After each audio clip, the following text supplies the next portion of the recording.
हमारे साथ हैं गीताराम तोमर जी, जिला पंचायत सदस्य मगरौली। सर नमस्कार। नमस्कार राज जी, आपको नमस्कार। तोमर जी, सबसे पहले तो मैं आपका बहुत बहुत स्वागत करूंगा हमारे डिजिटल सारथी फेसबुक पेज और यूट्यूब चैनल पर। आपसे कुछ चंद सवालात हैं। जी। जैसे आपके जिला पंचायत क्षेत्र में कितनी ग्राम पंचायतें आती हैं और कितने गांव आते हैं? मैं गीताराम तोमर, सदस्य जिला पंचायत मगरौली। वैसे मेरी ग्राम सभा कोरवा है, मैं कोरवा का रहने वाला हूँ। मेरे जिला पंचायत क्षेत्र में 29 ग्राम सभाएं आती हैं और 44 टोटल ग्राम जो अपने गांव हैं, 44 गांव उसमें आते हैं। और ये जिला पंचायत भौगोलिक दृष्टि से अपने आप में बहुत बड़ी जिला पंचायत है, क्योंकि एक तरफ इसका क्षेत्र लास्ट गांव, इधर से आप जामुआ है, उधर से आपका शैली का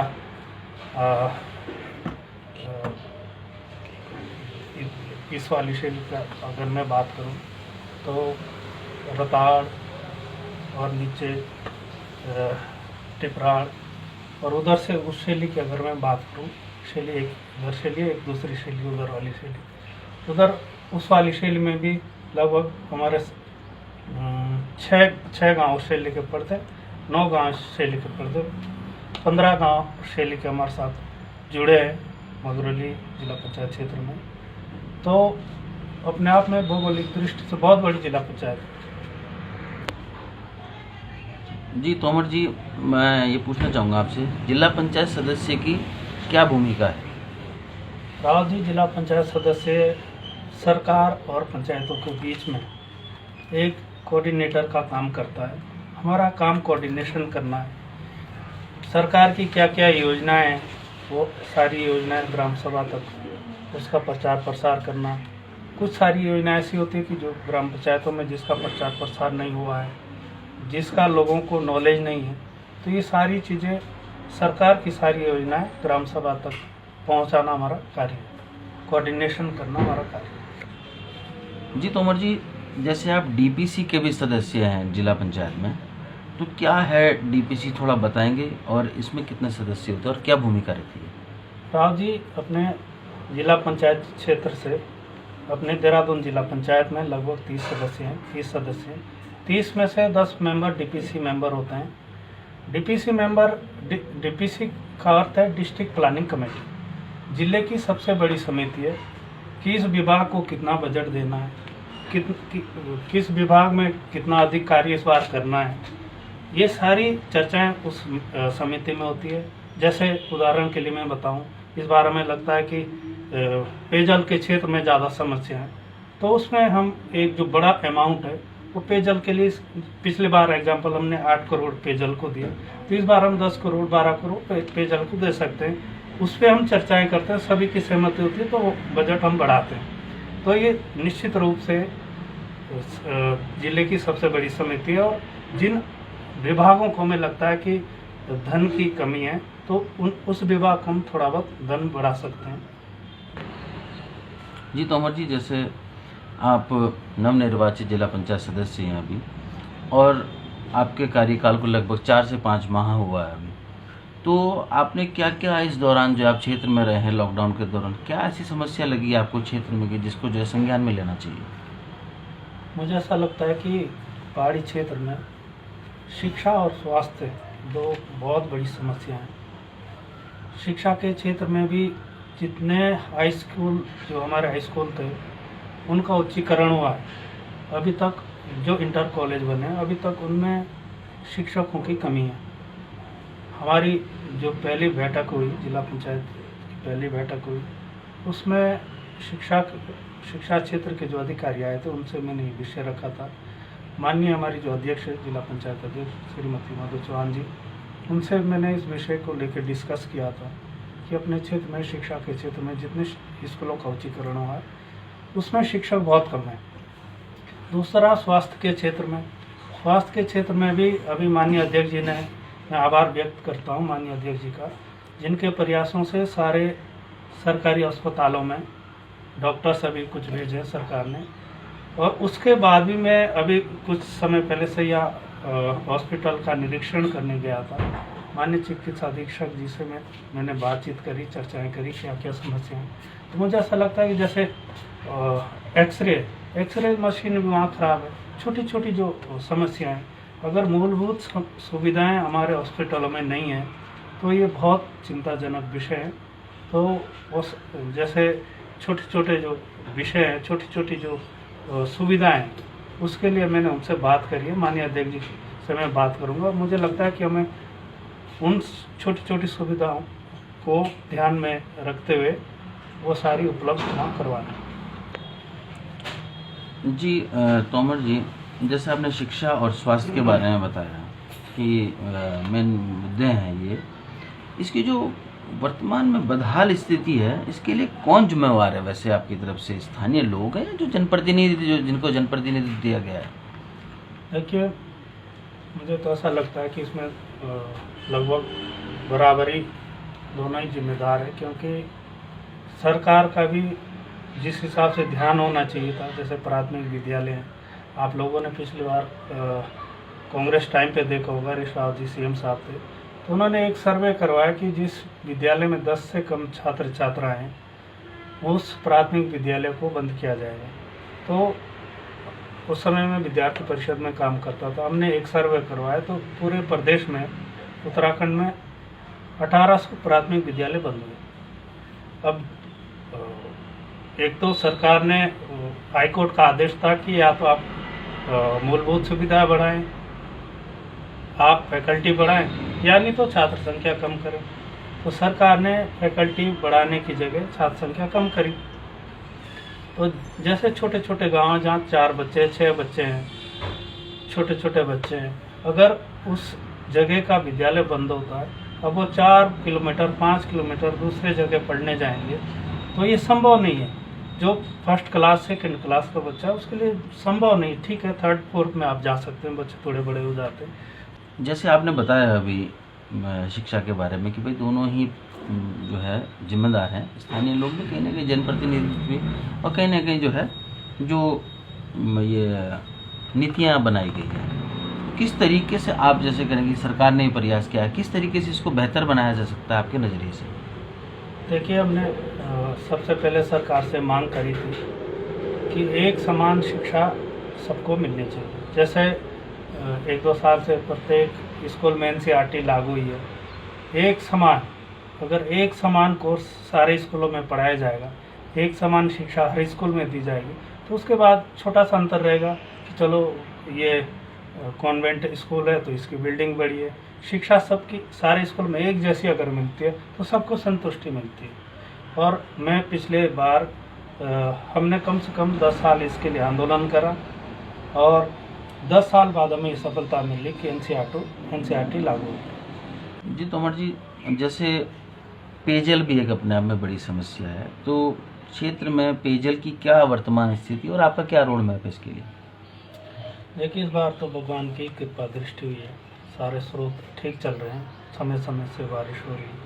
फिर भी मुझे ऐसा लगता है कि जैसे कुछ बड़ी लिफ्टिंग योजनाएं क्षेत्र में होनी चाहिए, जिस योजना से लगभग 15-20 गांव कवर हो सकें।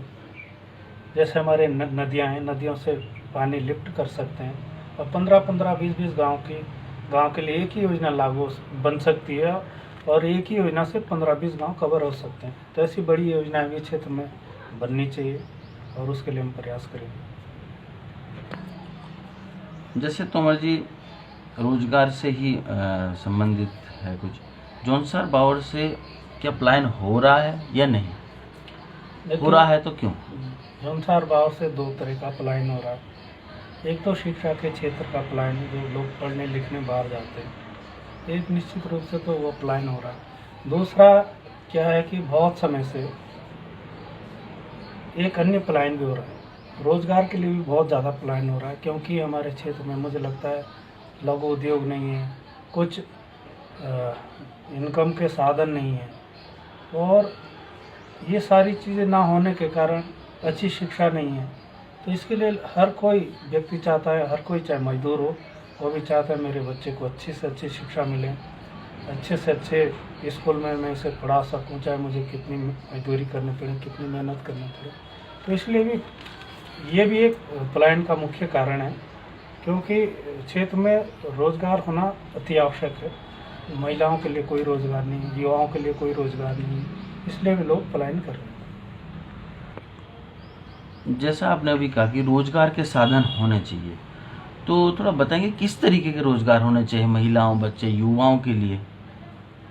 देखिए, सबसे पहले जो शिक्षा है, शिक्षा हमारी रोजगार परक शिक्षा हो। जैसे अभी मोदी जी, आपने देखा होगा, मोदी जी ने स्किल डेवलपमेंट के कई केंद्र खोले, तो उसका उद्देश्य यही था कि हर व्यक्ति जिसने कोई टेक्निकल कोर्स नहीं किया है, तो जिस क्षेत्र में उसका इंटरेस्ट है, उस क्षेत्र में वो अपने को उस क्षेत्र को अपने को मास्टर बनाए, और उसके बाद वो अपने क्षेत्र में जाके या कहीं भी जाके उस क्षेत्र में कार्य करे और अपने लिए रोजगार पाए।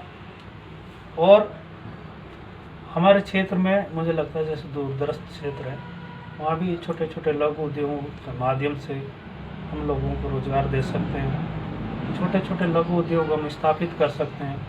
अगर हम इस तरह के कार्य करना शुरू करते हैं तो मुझे लगता है निश्चित रूप से, जैसे अपने जौनसार बार में आज तक होटल लाइन्स का कोई काम नहीं था, धीरे धीरे कई होटल बने, वहाँ भी लोगों को रोजगार मिला। तो ठीक इसी तरह से नए आइडिया कुछ सोचने पड़ेंगे, नए तरीके हम लोगों को कुछ सोचने पड़ेंगे, और तब जाके जौनसार बार में सब लोगों को रोजगार मिल सकता है। जी तोमर जी, जैसे अभी वर्तमान में स्थिति चल रही है लॉकडाउन की, अगर भविष्य में भी कुछ लंबे समय तक जैसे आसार लग रहे हैं होने की है, तो कहीं ना कहीं क्षेत्र में कृषि को भी कहीं ना कहीं रोजगार के रूप में देखा जा सकता है। देखिए, जो किसान है उनका तो एकमात्र आय का साधन कृषि है, और कुछ समय से मुझे ऐसा लगता है जैसे पहाड़ों में लगभग 15-20 साल से नकदी फसलों के क्षेत्र में भी किसान कार्य कर रहे हैं। नहीं तो जो हमारी परंपरागत कृषि थी, सभी लोग उसी पे कार्य करते थे 15-20 साल से। जैसे मटर है, टमाटर है, गोभी है, शिमला मिर्च है, हरी मिर्च है, इस तरह के जो नकदी फसलें हैं उसका भी किसान उसे भी बो रहे हैं, और उसका निश्चित रूप से लाभ भी मिल रहा है। और दूसरा मैं आपसे ये कहना चाहूँगा, जो नई टेक्नोलॉजी कहूँगा मैं, जिसे बीज है, उससे भी किसानों का लगभग 2 गुना 3 गुना उत्पादन बढ़ा है। उससे भी निश्चित रूप से लोगों को लाभ। जैसे तोमर जी, क्षेत्र में कृषि को बेहतर बनाने के लिए और आधुनिक बनाने के लिए क्या सरकारी संस्थान का होना जरूरी है, कि कोई इस तरीके की यूनिवर्सिटी या कुछ इस तरीके का होना चाहिए ताकि कुछ प्लान पर अंकुश लग सके किसानी को लेकर? कि मुझे ऐसा लगता है कि कृषि विभाग के जो छोटे छोटे कार्यालय हो क्षेत्र में हो, और उन कार्यालयों में ऐसे व्यक्ति हो जो लोगों को प्रेरणा दें, क्या क्या नए प्रयोग हम क्षेत्र में, कृषि के क्षेत्र में कर सकते हैं, उसके लिए लोगों को प्रेरित करें। जैसे मैं आपको बताना चाहता हूँ, हिमाचल में बागवानी का बहुत बड़ा कार्य है, तो धीरे धीरे जौनसार में भी अपने युवा लोग शुरू कर रहे हैं, और अच्छे स्तर से उन्होंने बागवानी का कार्य शुरू किया। तो इस तरह के प्रेरणादायक लोग अगर हमें मिलते हैं क्षेत्र में, इस तरह की प्रेरणा कोई देते हैं, तो निश्चित रूप से उसका लाभ क्षेत्र को मिलेगा। अगर छोटे छोटे शाखाएं, जैसे आपने कहा कृषि की कोई छोटी शाखाएं, जैसे कि अंतनगर यूनिवर्सिटी की विकास नगर देहरादून में खुले, जहाँ लोगों को ट्रेनिंग मिले, तो उससे निश्चित रूप से क्षेत्र के लिए लाभ मिलेगा। और ऐसा होना भी जरूरी मुझे लगता है कि ऐसा होना अति आवश्यक है, क्योंकि अगर ट्रेनिंग के बाद लोगों को उसका पूर्ण रूप से लाभ मिल सकता है। तोमर जी, अंत में मैं ये कहना चाहूँगा, इस वीडियो के माध्यम से आप क्या संदेश देना चाहेंगे अपने क्षेत्र के लोगों को? मुझे ऐसा लगता है कि जो हमारा जो शिक्षा और स्वास्थ्य का जो क्षेत्र है, उसके प्रति सभी लोग जागरूक रहें।